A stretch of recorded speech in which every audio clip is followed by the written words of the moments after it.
I am Raven Blackwood, a seasoned supernatural investigator. My gifts? They run in the family. My grandpa was also a supernatural investigator, and my grandma, she's a therapist with a knack for communicating with the dead and other forms. She's got this strong instinct. So, why am I talking about my grandma? Well, it's related to a story I want to share with you.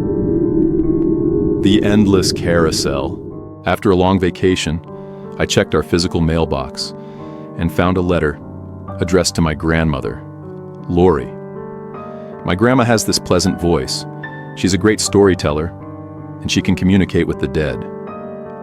I opened the letter, and it was from a man named Victor. He referred to himself as one of my grandma's ex-clients. Victor is an elderly caretaker of an old amusement park, looking for help with a haunting. He's about to retire and doesn't want to leave any mess for the next person taking over the park. So, I decided to give Victor a call and meet him in person. Thanks for your call, and it's my pleasure to meet you, Raven. I'm Victor. Years ago, the park owner gave me his gun as a keepsake, thinking it would bring me good fortune as a caretaker. But after that, I started having nightmares and dreams about the gun. I went to your grandma, Lori, for help. She believed the gun had some negative energy and took it for safekeeping. She also did a cleansing ritual for me. After that, my nightmares disappeared. I still owe her a big thanks. Time flies, and it's already been half a century. You see, this park has a history. It's changed hands many times. Forgive me for speaking slow as an old man, but I think there's a ghost boy at the carousel. Some nights, I see the carousel moving by itself with the lights on, even though I've checked all the switches are off. Sometimes, when I walk past the carousel, I hear a boy whispering, calling for his father. There are townsfolk and visitors who have seen similar things from time to time. 7 years ago, a new owner took over and the park was being renovated. They found a boy's skeleton beside the tree near the carousel, and it made the newspapers. The skull had a bullet hole, and I believe the boy was killed brutally. The police identified him as the son of the park's founding owner. Can I keep the newspaper? Do you know any stories about this boy since you've worked here for so long?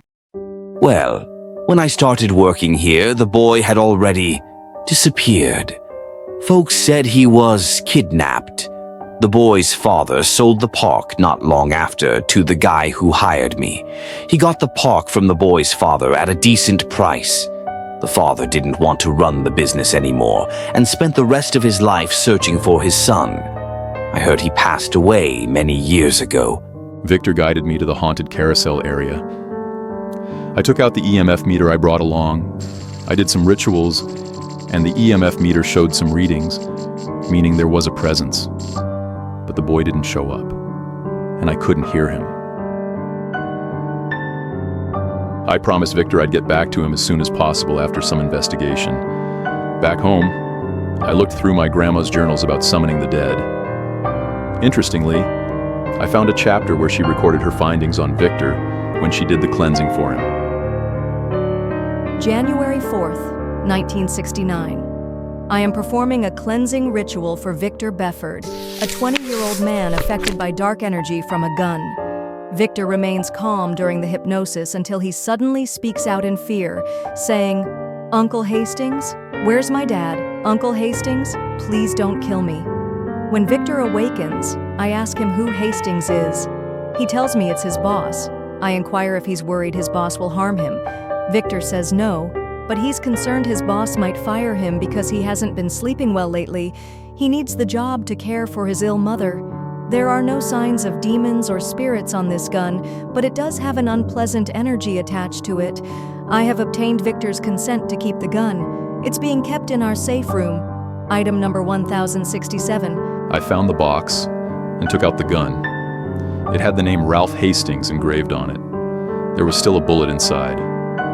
I took it out and, oh my God, it looked just like the one in the newspaper. Ralph Hastings, The guy who bought the park from the boy's father at a bargain. Ralph Hastings, he's the one who gave the gun to Victor. Victor started having bad dreams after getting the gun. To confirm my findings, I handed over the gun and bullet to the police for a forensic examination. I got the report from the authorities. It's the same gun that shot the boy. I called Victor immediately and asked him to arrange a day for me to go to the carousel and do a ritual for the boy. We returned to the carousel, the air thick with anticipation. I brought out my spirit box and carefully drew a circle around the carousel. The boy knew he had a guest. Suddenly, the carousel sprang to life. It was the middle of the night, and without any power, the carousel began to turn on its own. The temperature plummeted, even in the heat of summer, and I could hear the faint, chilling laughter of children echoing through the darkness. My grandma taught me how to communicate with spirits through our thoughts. Referring to her notes, I began my rituals. I showed the boy the newspaper, the picture of the gun, and once again recounted his tragic story. The carousel kept turning, and I could feel the boy's heartbreak, his sorrow seeping into the air. My pity grew for the boy who had been trapped here for 70 long years. Grandma always said spirits stay for a reason. I explained to the boy that justice had been served. Hastings met a grim fate, swallowing a bullet long ago during a market crash, leading to his bankruptcy. The boy's spirit seemed to stir, the air growing colder as the carousel continued its haunting spin. I spoke to the boy about his father. Guided by the spirit box, I could feel a sense of calm settling over the boy's spirit. I performed the final ritual, using sacred symbols and chanting to release the boy's spirit, guiding him on his way. The carousel ground to a halt. I could feel the ghost boy's gratitude as he said, "Thank you."